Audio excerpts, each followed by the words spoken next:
see Reba. Is that right? From Japan? Is that correct? Oh, how wonderful. It's so grand. I love it. And other folks joining us. As we have, if you wish to say hello from wherever you are and put it in the chat, give us a report of your external weather or your internal weather, whatever is going on for you.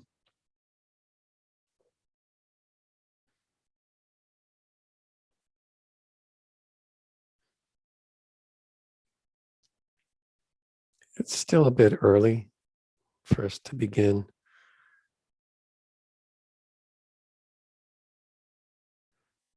As I watch the transcription at the bottom of my screen and see how it captures my language, I become aware of how I should pay more attention to articulation and to clarity of what I'm saying. This same service, we use a service called Rev to transcribe this and closed caption for those who may need support. And I encourage you, if you would like some support during this program for your hearing, you can use the transcription service. We use it as well to transcribe the podcasts that I've been producing over the past number of months. And it really is quite entertaining to see how it transcribes the Hebrew. Very often it is completely unexpected. It takes us to worlds that we wouldn't have imagined. At times I'm tempted just to leave it in the transcript, but I think that would not be a service to the presenters. I did for a while keep a running list of the transcriptions, but it got too long and too time consuming. Happy to see you all joining us. Once again, we are so appreciative to Marcia and Richard Shiner for their support of our Torah study.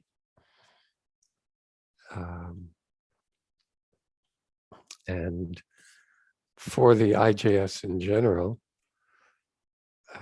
happy to see folks joining from Philadelphia and from Massachusetts, Newton. It's a lovely part of the country. Boynton Beach, Florida, Tallahassee, Stamford, Connecticut, Newtown, Pennsylvania. Oh, thank you for your words regarding the podcast with Alden Solovey. Yeah, I found him also to be quite moving, and I'm happy that you concur. Toronto and Vancouver, Monterey Bay, California. Such lovely parts of the world. Sharon, Massachusetts. Cold Spring, Richard, nice to see you. I even before I saw your name, I knew Cold Spring was Richard Shiner, our sponsor for now. Buffalo Grove, Lonnie, hi. Ashland, Oregon. It's really a treat to see people joining us from Annapolis, Maryland. Deborah from West 66th Street in New York City, just down the road a piece. I don't know if you all are familiar with the geography and East Coast geography and roads. There are the old post roads, and Route 1 was the post road that ran from at least New York to Boston, the Boston Post Road. It may also have run from Washington to New York. I'm not sure, probably through Philadelphia.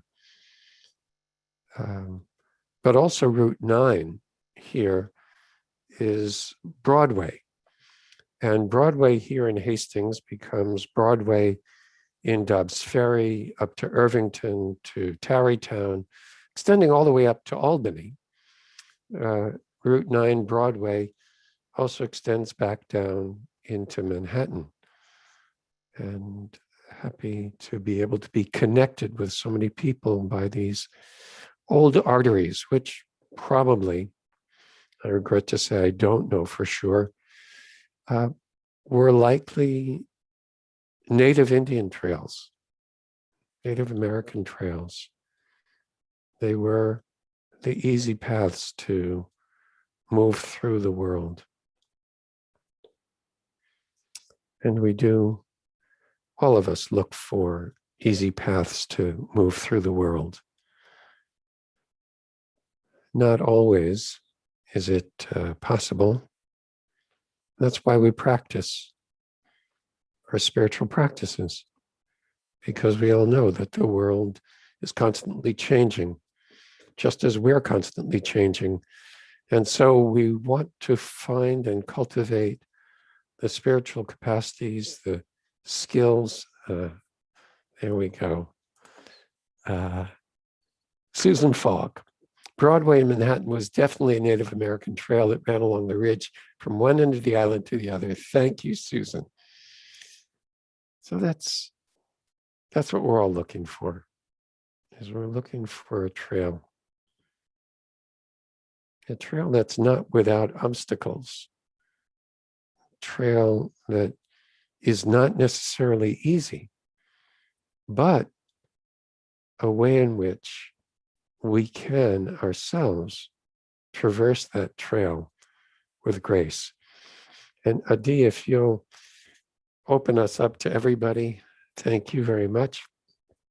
My last word before we turn to our teaching is one of the verses that we conclude the Haftarah. I think it's, I've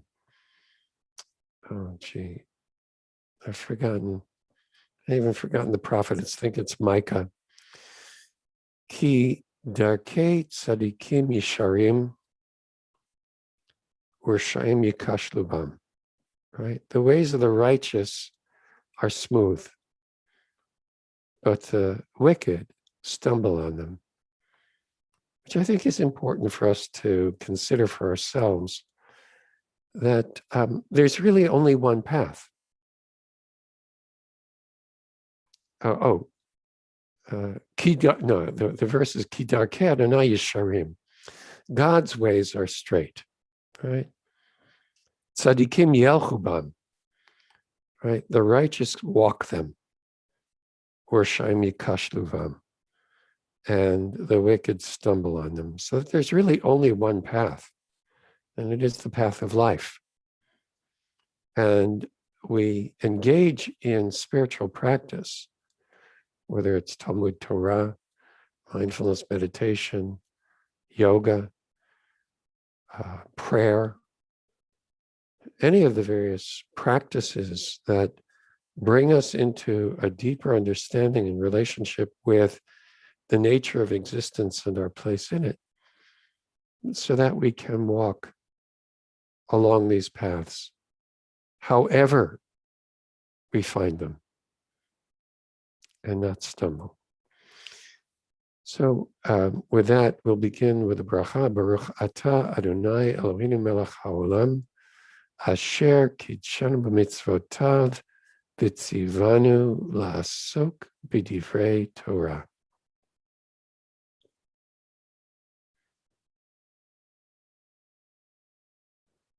That we have this privilege of engaging in Torah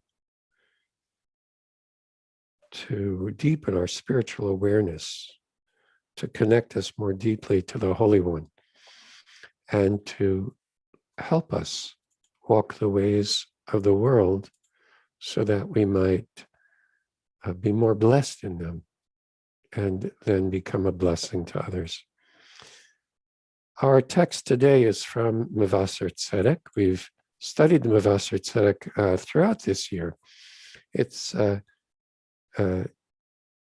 Yisachar Dov Ber of Zlotchov, late 18th, early 19th century teacher, a student disciple of Yechiel Mechel of Zlotchov, who was a contemporary of the Maggid of Mezrich, a student of and contemporary of the Baal Shem Tov, a leading Hasidic teacher in his own right. And Yechiel Yisachar Dov Ber continues that lineage. We're in Parshat Tazria, having to do with these skin affections, right? These eruptions in the skin that some of which are simply illnesses and some of which are signs of something deeper, at least in the biblical and rabbinic mind. And so when somebody has an eruption in the skin, they come to the priest, to the Kohen, and the Kohen examines him. And if he notices a white bump in the skin on which the hair is turned white and there is raw festering flesh inside the bump, right, the Kohen says they're impure. But what Yisachar Dov Ber is interested in is both the description of this affection, this affliction in the skin, and the nature of skin altogether. Right? We experience our skin as the surface of our bodies. It is the place that separates us from the world around us. We feel the air and its temperature, its humidity on our skin. We have a sense of our skin being porous because certainly we can sweat through our skin. We know that skin is permeable as well, particularly if we cut ourselves, that we can become infected because germs can get in, but otherwise the skin protects us. We know that the skin grows and expands as our bodies change. We know that also skin is constantly being changed and replenished, that we slough off hundreds and hundreds of thousands of skin cells every day that get washed down the drain or that wind up on the floor that we vacuum up periodically. We don't even notice it. We also don't know that we're blessed that there are these little critters that crawl around in the world of our carpets and our floors that eat our skin cells. Otherwise, we'd be overrun by them. So skin is really quite a remarkable thing. And it is what contains our body. And Yisachar Dov Ber, the Mevaser Tzedek, also recognizes that it can conceal our true being. That because the skin is what we present to the world, it often becomes that which is perceived as the container.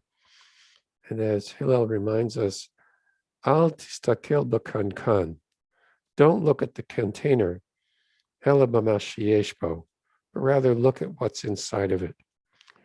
And very often we forget about what's inside of it and relate to the world ourselves simply from the skin out, how we project ourselves.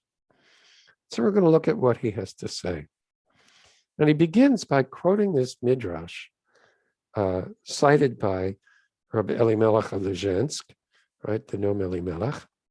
The midrash is in the scroll of Rabbi Meir, the word skin, and here you can see it, or written with an ayin, was written light, or it's a homophone, written with an aleph. So what this refers to is that in the verse,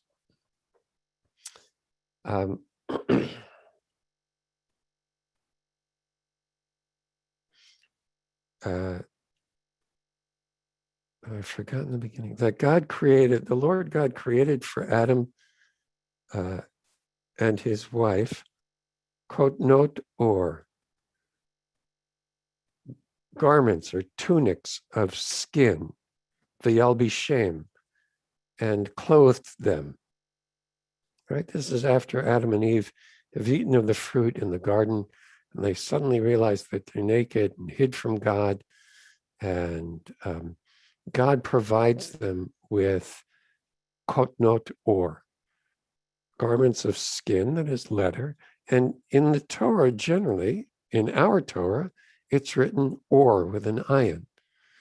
But in Rabbi Meir's Torah, God created for them garments of light. That Adam and Eve were garbed with light. In truth, when the first human was created, he was the work of the hands of the Blessed Holy One, pure and refined, far from skin. But after he ate of the tree of knowledge of good and evil, he caused imperfection that continued throughout the generations until the coming of the Messiah. And since skin will forever be crouching in their doorway, that is what God says to Cain as he complains or is downcast after Abel's sacrifice was received by God, sin will be ever crouching at the door. That is, pay attention, be careful. We must make great efforts to overcome the desires of the Yetzer. That is the force that wants more, that wants other, that wants things to be different from what they are. And so rather incline ourselves to the good. Only after we have refined and purified ourselves, our bodies and souls, will we be able to return to that original status we had at the beginning of creation.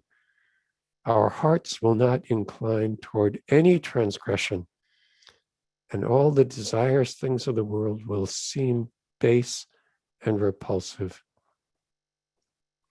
This is the sense of what was written in Rabbi Meir's Torah. Because he studied God's Torah for its own sake, in truth, and refined and sanctified himself to the point that he attained that degree at the beginning of creation. Therefore, in his Torah scroll, the words garment of skin were written garments of light. So what is the Mevasar Tzedek saying here in quoting the Noam Elimelech? Rabbi Meir so refined himself through the study of Torah that he, we might say, got his head screwed on straight. He came to understand in a much more precise, balanced, and open way what truly is desirous and what's a distraction, what leads us to God and what leads us to self-glorification, what satisfies our base instincts and what helps us be in the world to be of service to others, free of self-concern. He became so transformed and refined in that way that in his Torah scroll, and I'd like to suggest that what that means is that in himself, Rabbi Meir, in the Torah that he became kotnot or. He was garbed in garments of light, that the purity of his soul was able to radiate through him to the world, so that he was all light. And fundamentally, that's what the Mevasar Tzedek is going to invite us to in our own lives. When we realize that the small amount of pleasure the first human being enjoyed from the skin of the serpent is a metaphor and an image used in the Zohar and in the mystical tradition to talk about that which we come into contact with and in some ways becomes our skin when we eat of that, when we partake of that, when we seize that, when we claim that which is more rightly God's, and we take it for ourselves. When we realize that small amount of pleasure that that Adam derived from eating of the tree of knowledge of good and evil, that caused imperfection for generations, we're shaken and our hearts tremble. Surely, if we would each investigate our own behavior every day, we would find thousands and myriad times more pleasure that we have taken from the excesses of this world, which have nothing to do with serving God, and clearly relate to the skin of the serpent, some word, something we ate or drank without really dedicating it to serving God, and so on. Yes, indeed. If we were to think about all the things that we have consumed in this world mindlessly,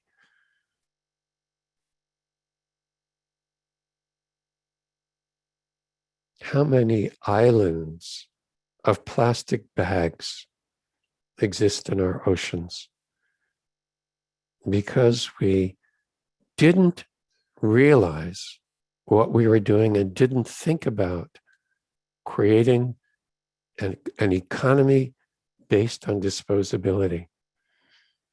You know, think of the whole idea of planned obsolescence, which was how cars were marketed and other things.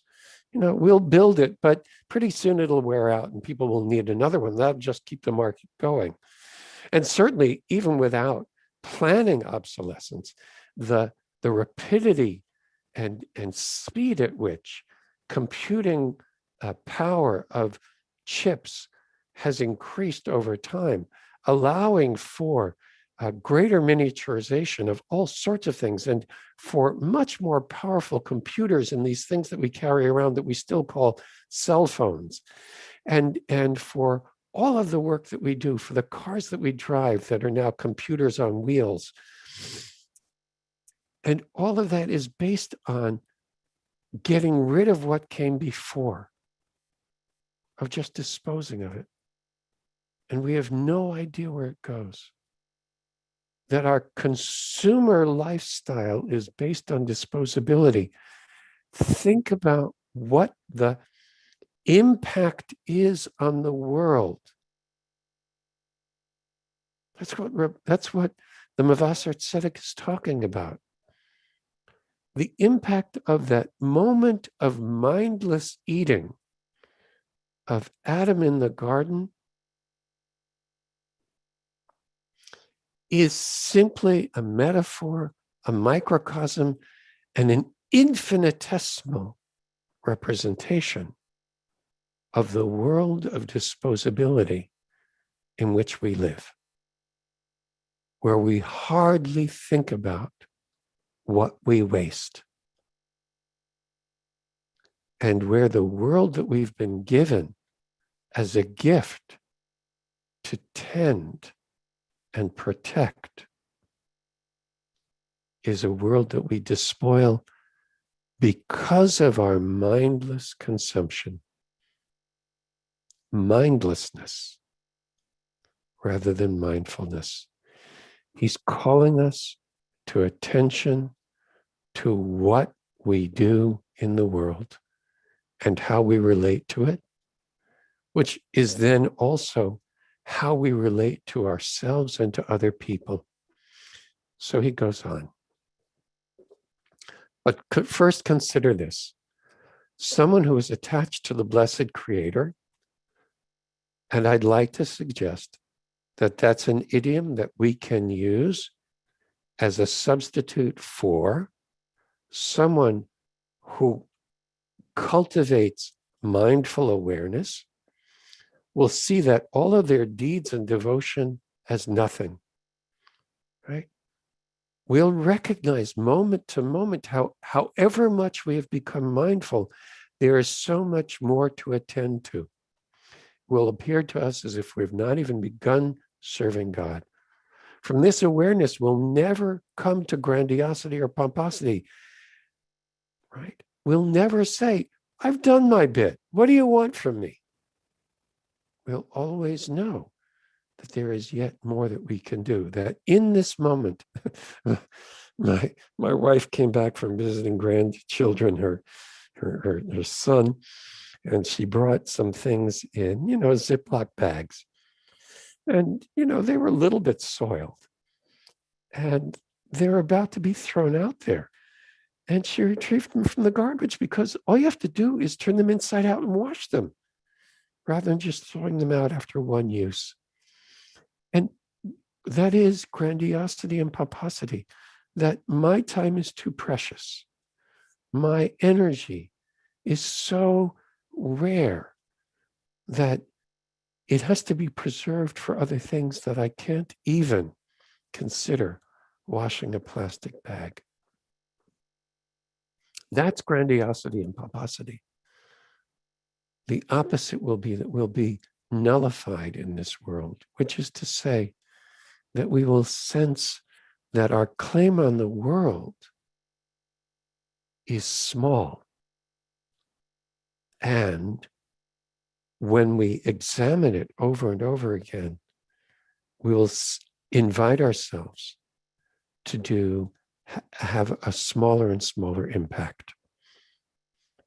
But someone who derives pleasure from the skin of the serpent, from the excesses of the world, draws to themselves the poison of the serpent that will just be caught up in the way of thinking of Adam and Eve, right? They'll just say, oh yeah, whatever you say, serpent, we can do that. And the skin of the serpent is the excesses of the world.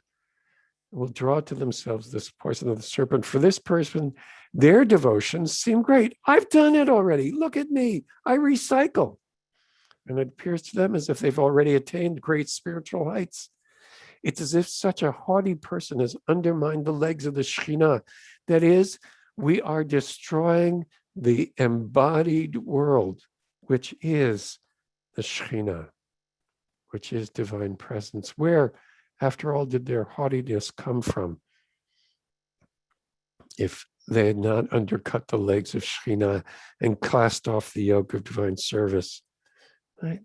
It's only possible to destroy the world if you don't see the world as deserving of honor, if we don't recognize our dependence on the world and everyone else, if we say, well, I can drill a hole under my seat in the boat, and what matter is it of yours?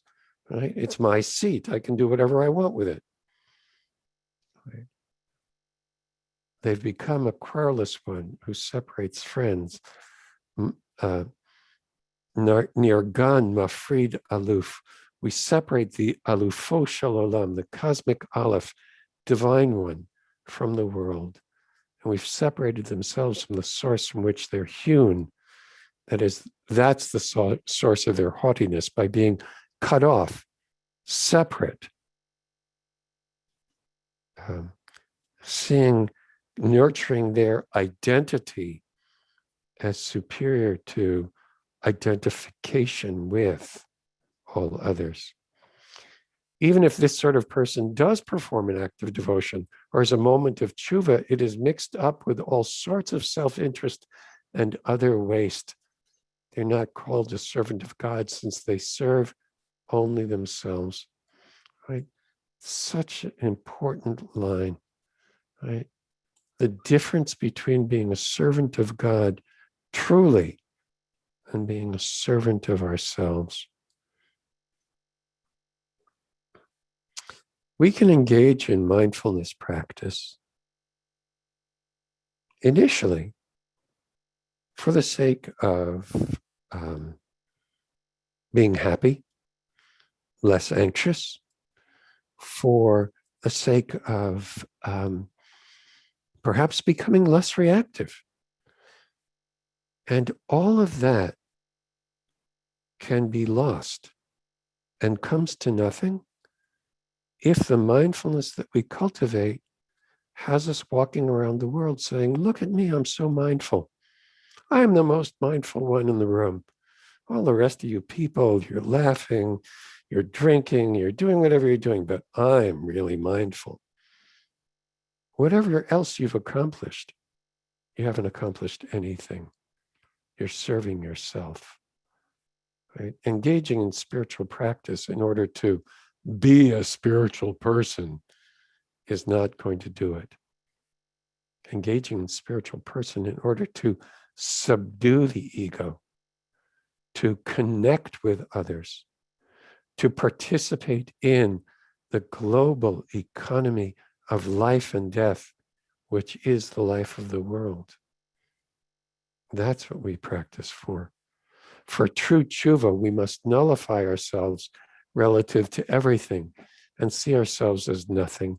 That doesn't mean that we walk around as if we have no dignity and no right to be in the world. Actually, it's when we have a right understanding of our authentic dignity as a human being created in the divine image, of being part of this created world, which is filled with divinity. And we know that we have a place in it, that we can be truly humble before the rest of the world. And now he brings us home to connect all of this to the opening verses. This is our verse. The priest examines him. A tzaddik who serves God in truth is called a priest of God, as a priest is someone who serves God. Thus, the tzaddik will see this sort of person, and he notices a white bump, a se'et levana, right? But the real issue here is se'et, right? Due to his pridefulness and haughtiness, which is like a bump or grandiosity, hitnasut. Hitnasut is a reflexive verb. It points us back to ourselves. And what is the root of it? It is nasa, which is to lift up, right? And it's also the root of se'et. So this bump that the tzaddik sees in this haughty person is their grandiosity, that they have puffed themselves up, right? They see themselves as a white bump of skin, right? Their hitnasut is in their skin. They do indeed have skin, that is, ore with an iron. And he takes pleasure in the skin of the servant.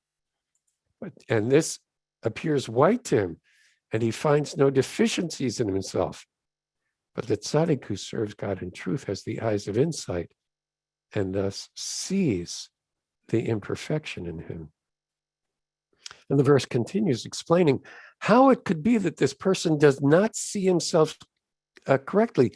The hair has turned white. Hair, right? If we just had skin, if we were completely smooth, right?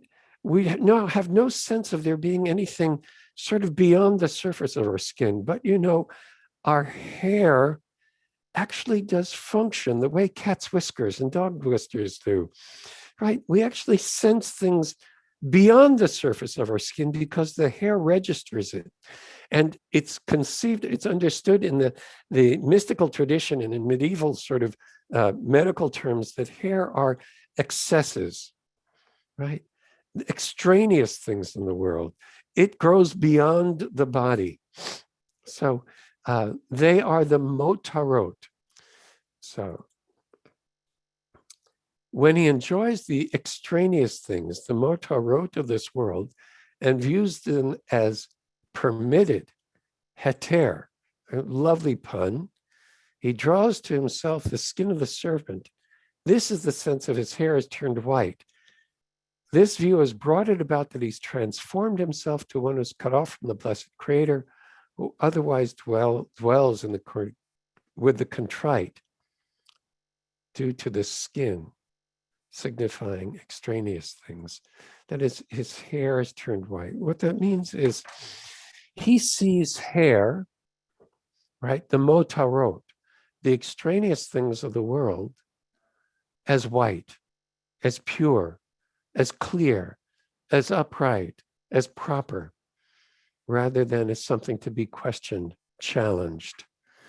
And that's how they become so puffed up. They don't even see that when they take advantage of things that are unnecessary, that are beyond their means, perhaps, that are beyond their fundamental necessities in life, that they're actually puffing themselves up and taking advantage of the world in a way that is not for the benefit of all beings and that is not mindful and aware of God.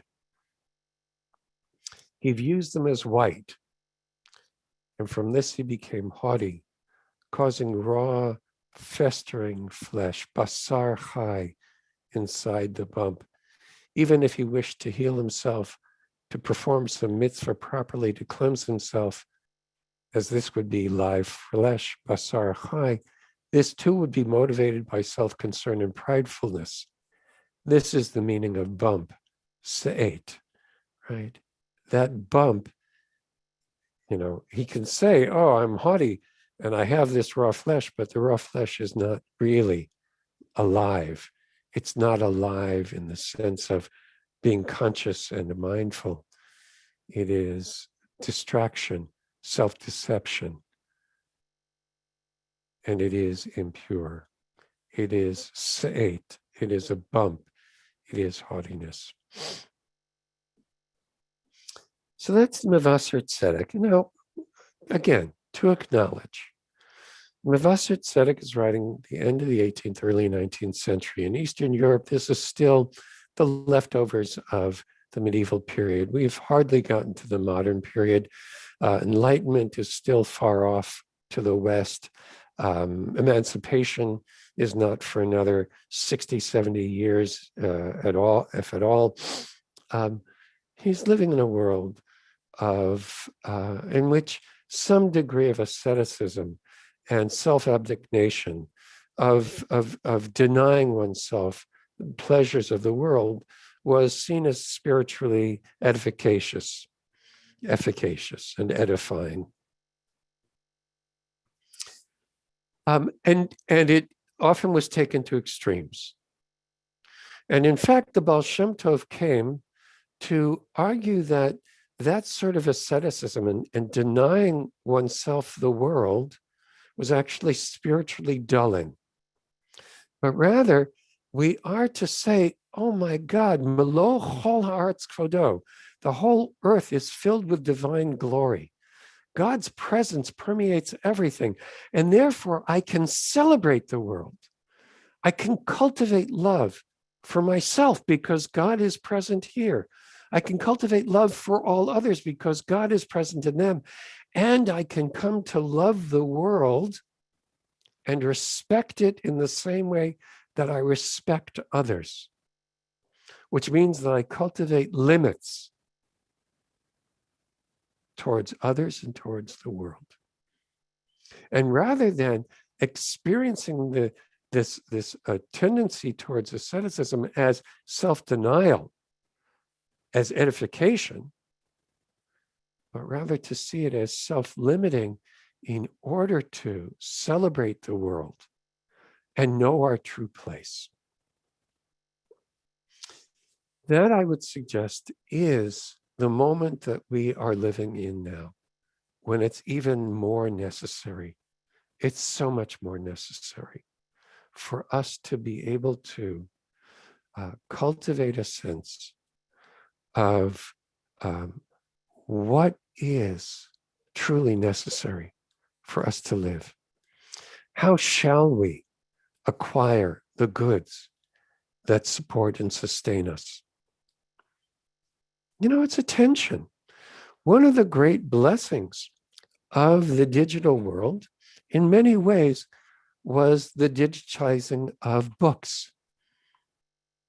That we can have things that are simply represented by pluses and minuses and codes, and by electrons behaving in particular ways. It's really quite remarkable. And we don't have to cut down trees to produce paper. We don't have to produce ink from various chemicals. We don't have to pollute the world. And I do want to acknowledge that having a book in one's hand is a great blessing. And it is often, for many of us, so much more pleasurable to hold a book in our hand, to dog-ear a page, and be able to find what we want to remember so much more easily than noting it in a digital book. And yet I will say that my work is so much facilitated by the fact that I have this tiny external drive holds 22,000 scanned, digitized books that I can study from. I have on my hard drive 5,000 books that I can study from, that I can refer to. What a great blessing. How much the world grows from that. Now, I have to say at the same time, in order to run this hard drive, it doesn't take a great deal of electricity, but it does. In order to run this session together on Zoom, we are present in the cloud, which demands a great deal of energy. And we have to figure out how to provide that energy in ways that don't sully the world and don't destroy it. Which is to say that we live in a very complex world that requires constant mindful attention, which is, as I say, a synonym for and can be substituted by the idiom of paying attention to and serving God, of cleaving to and devoting ourselves to God.